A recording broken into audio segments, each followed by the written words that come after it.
Recently, I was in Wales, and whenever I go home to visit my parents and my family in my hometown, I always go down to Nick's Gym. It's the local facility there, and the guy's great. They open the gym up for whenever I want, because sometimes I like to train very early in the morning before they open, or on a weekend, for instance. And I always ask them to put me through a workout. They've got some great trainers there. Martin is the boxing trainer there, and he's a boxer himself.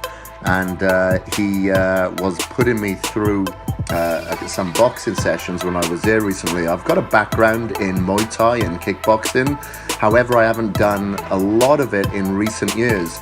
And I like to change up my training styles. I like to stay versatile and not only just train the lower body with running, cycling, or on a Stairmaster. I like to hit the upper body as well to keep my spine loose and agile, and also stay activated within the brain, because if you're on a Stairmaster, a treadmill, or elliptical, or anything like that, it's very easy to kind of just lose yourself, even if you are listening to a book or a podcast or any of the sort.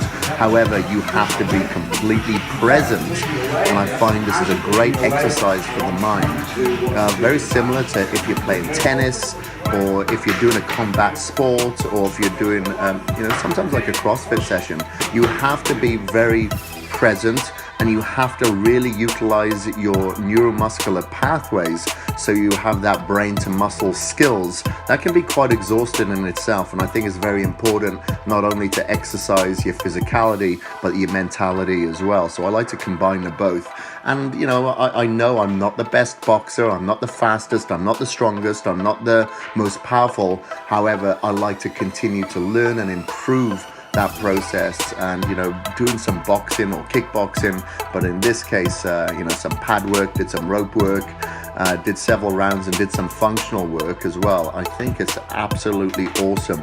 Not only is it good for the brain, good for the body, good for versatility, agility, it really allows the session to go over very, very quick. So if you're one that feels that cardio sessions take a little bit too long, then try something like a boxing class.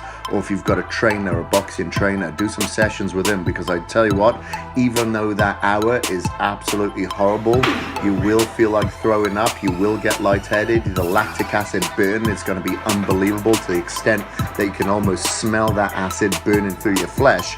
That hour goes exceptionally quick, because you're being pushed the entire time. And doing something like this does take you out of your comfort zones.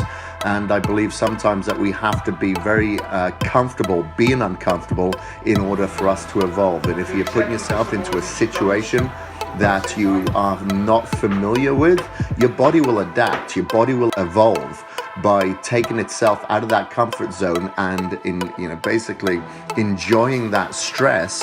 And by protesting that stress to a certain extent, it has to grow faster, it has to grow stronger, it has to be more agile, or you'll never be able to attest your skills to the next session.